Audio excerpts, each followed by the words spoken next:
The problem when you've got such a big one is just getting around with it. It just gets in the way. That's definitely not what she said. Anyway, this is a big one. Probably, I'd say the biggest I own actually. I mean, the 10x10's big, but this is just on a different level. And I think it's going to be a lot more fun as well.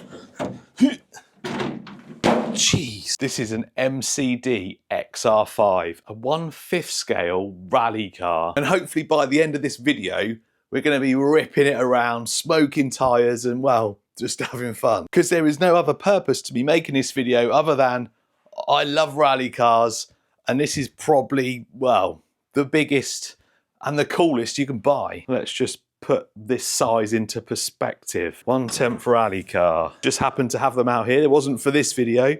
I've been making another video with some little rally cars, but we'll use this. There you go. That is a 1/10 scale rally car.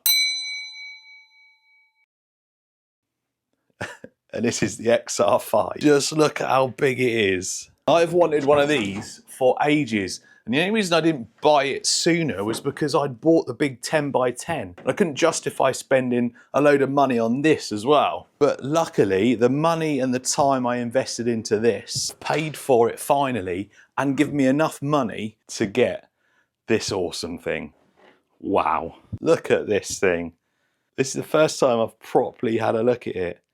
It looks so cool. This is awesome. So I've gone for the electric one. You can get obviously a gas or petrol one. Petrol obviously sounds better. And you always get a buzz from driving a petrol RC car, but for me, electric's a little bit more convenient, it's quieter, and well, it's cleaner. So I'm not sure how this works. There's a bracket that goes on the motor. I know that much that goes in there. We'll talk about what motor I've got in a minute. And I presume the positioning of that means that you can gear up. It's definitely designed for obviously a 2-stroke engine because you've got the separate brake and stuff on there. You either have twin servos or you can have a single servo with like a double ender on it.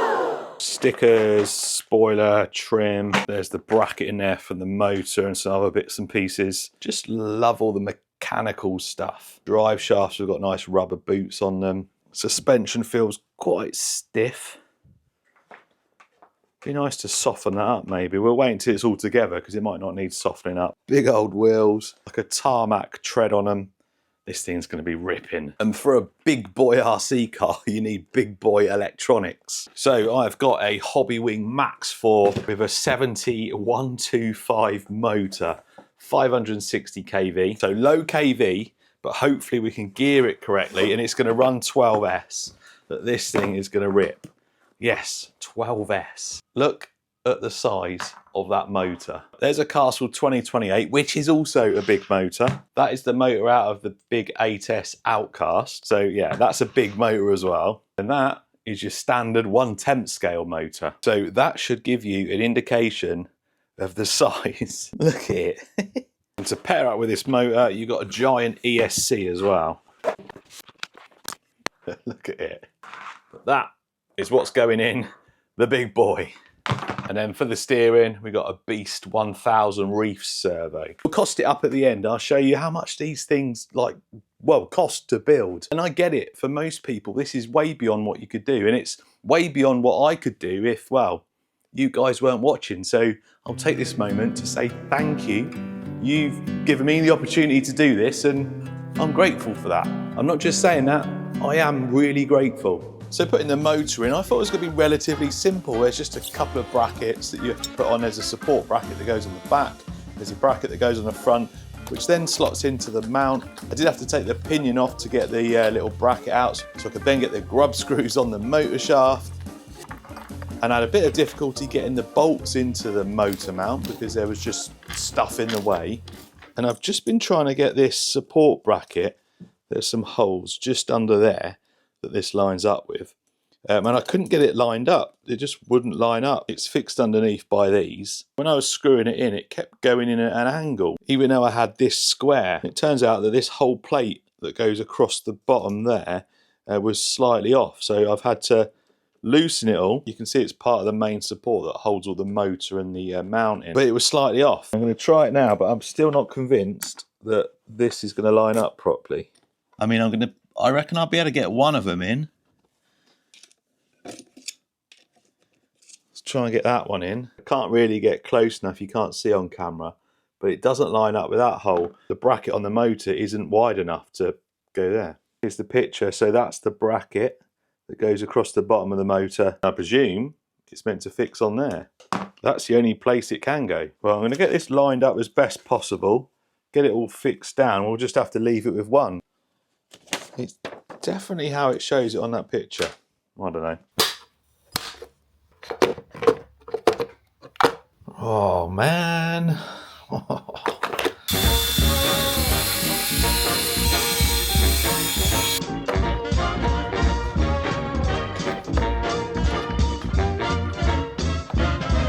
Servo in after a bit of cutting and shutting. As it says, this thing is a beast. Probably gone a little bit over the top for the brake. That's a 45 kilo brushless servo. At least I know it's going to probably stop this thing. It's being brushless, you don't really have to have a brake, but it will just take some strain off of that if we do set up a brake for it. Just means the motor's not working, it's hard to slow it down. And then the giant Max 4. Just need to stick that on somewhere. And we need to tie the cables back. And that just leaves the body to go on. And this is the bit I've been looking forward to. I know you guys have seen it in the thumbnail. Let's put the cage on first.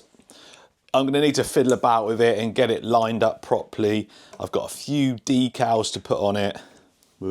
But it's kind of finished. I had to do it this colour. It had to be done. Obviously I need to get this spoiler on it. I'm going to probably I'll go for number 4 like the Honda City Turbo on the side. I thought I better put the spoiler on and connect all the cage in and everything before we had a proper look at it. It looks so good. Look at the size of it. It's massive. I love the double spoiler on the back. Wing mirrors, a little bit small, but I put them on anyway. Obviously I didn't paint this. The only thing I've changed is I asked him to paint lights on there, and instead of like the square ones in the stickers, we've done round ones. The Honda City Turbo's got round lights. It doesn't look like them obviously, but that's why I wanted to do that. The only sticker I've put on is the grille. I just kind of prefer it meeting up to the lights there. There was a bit of a gap there, and I just think it looks a little bit nicer to fill that front end. But man, what a beast. I'd love to save this until the summer dry months when it's going to stay nice and clean, but it's a bit damp and miserable out there, but let's go and give it a rip. Right, it's been a while, but finally we got some sunshine, so switch it on, make sure it's all good. Right, we're running at 8S first. Oh, hello. Oh, what? I checked this ages ago and it was fine. I just wanted to double check before we went out. Something's come loose. Should be good now. It's just a loose grub screw on the motor shaft. There we go. That is loud. Right, we're going to do a shakedown on 8S. See what happens. See if anything falls off. And then we're going to go 12S. That servo is definitely a beast. So quick. Loads of power. Got a brake. I'll set that up to that channel there. Let's go see what we can do. The size of this thing. Oh man. Oh my word, it's scary.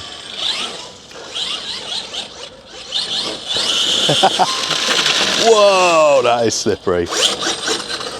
Seems I got the steering pretty dialed.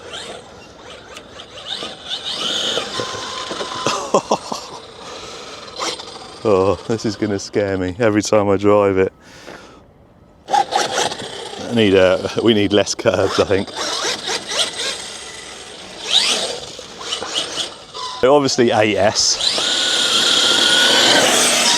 Oh, I'm not going to get it up to speed here. Not a chance.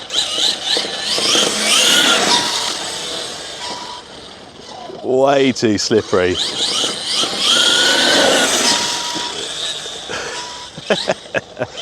It's doing exactly what I wanted it to do though, and that was just sliding around like crazy.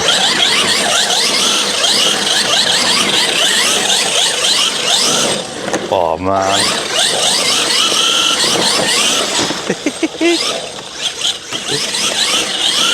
Whoa. Definitely neat. What? 42? 42 on 8S, and it's going to run 12. Get right back. Don't want to pile it in down there. Brake!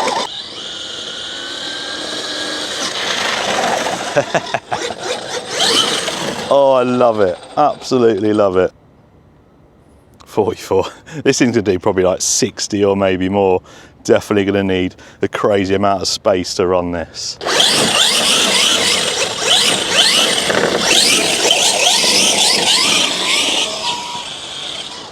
Sounds insane as well.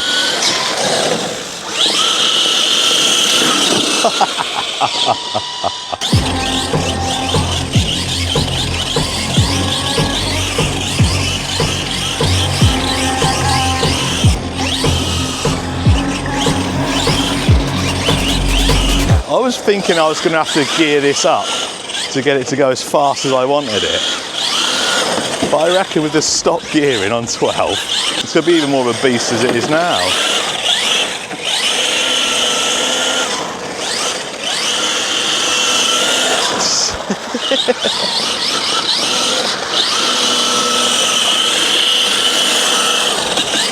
We're lacking a bit of grip at the front.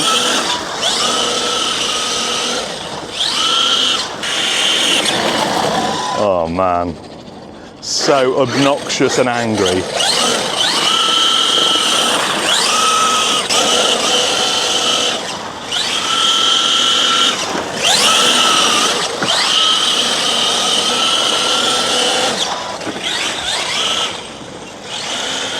Uh-oh, wheel off.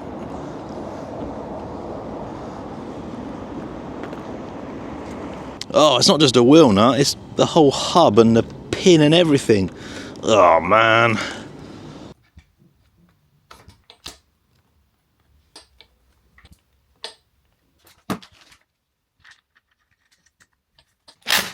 Now, is it acceptable to be scared of an RC car? I hope it is. Because I'm scared of this thing. Right, anyway. 12S. Oh my word. It's an animal. I'm getting behind my van. Feed it in. Full throttle. Wow, it sounds awesome. Oh man. Done a big skid up there. Oh no, it didn't. They're not the marks on this, I don't think. There's some like skid marks up there. I'm sure it was this that done it. I don't know what these batteries are like. They're not bad. Oh, 65. That's what I was expecting. Seems like the batteries aren't too bad. They're just Volts ones. I had them in my, like the sand car, and they perform really well. I got up to over 70 mile an hour, so. On this road, actually. Right, a bit more confident now, let's go. That's full throttle straight away. Oh man, it's so fast. Yeah, it is that making them marks. That's awesome. That is so good.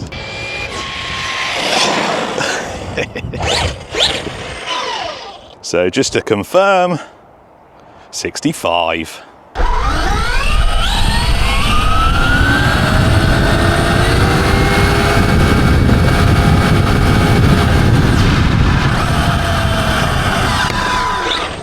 Oh, it's so angry. So angry. See if we can leave some 11s.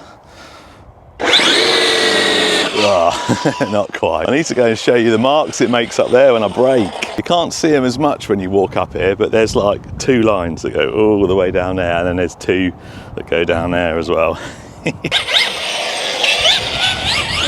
Actually, I'm going to do a long pull from right down there, see if we can eke another mile an hour or 2. When you do a longer pull, it gives the batteries time to recover.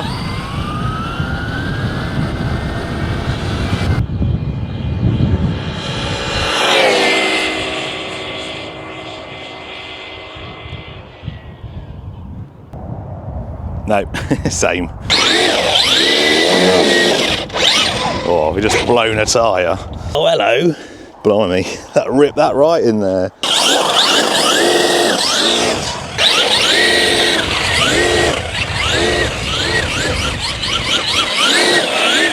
This is so crazy. Insane.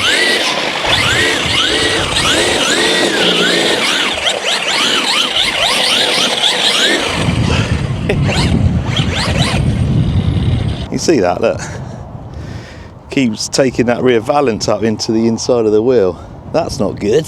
Wow, that has taken a big chunk out of that. Well, no smoky tyres. I might try and hold it, although I don't want to hurt my back. I just want to get them tyres smoking.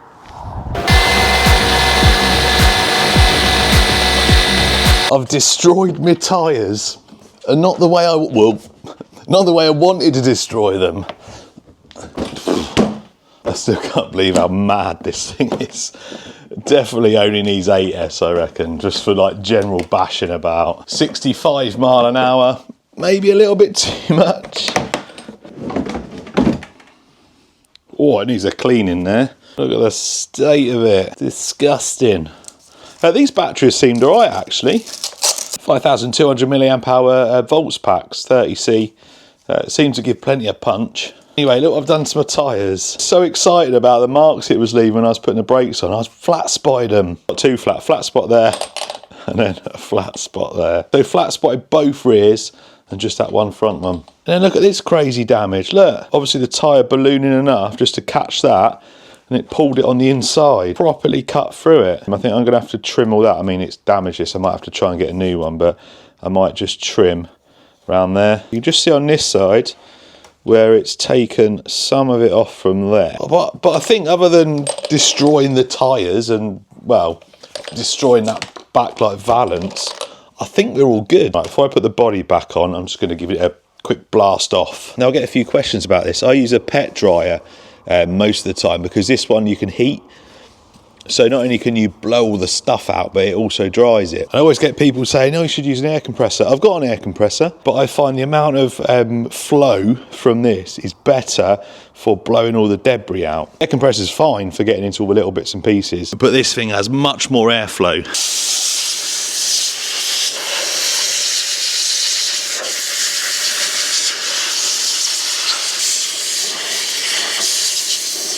I put a load of white duct tape on the inside. What I didn't want to happen with the, well, just the sheer size of this, the amount of debris that was going to be thrown up inside, I didn't want to ruin the paint, so just covered it all in duct tape. It's not there to really strengthen the body, even though I've seen that they can be a little bit fragile. Although it's going to help protect it for any bumps and stuff, it's more there to protect the paint from stones and stuff flying up inside. Anyway, what's next for this? Well, I've got a couple of plans. I need a massive area really to properly rag it around. And there's nowhere safe, I don't think, at the moment for this on 12S to just destroy some tyres, even though I've already destroyed them. I've seen that you can get some foams. I think they fit on here. I need to see the size of them. What would be really good, I think, get some foams, get some gear in to make it faster, and maybe take it down the runway at Rossa. I was going to say, let me know in the comments if you want me to do that. What a silly question. Of course you do.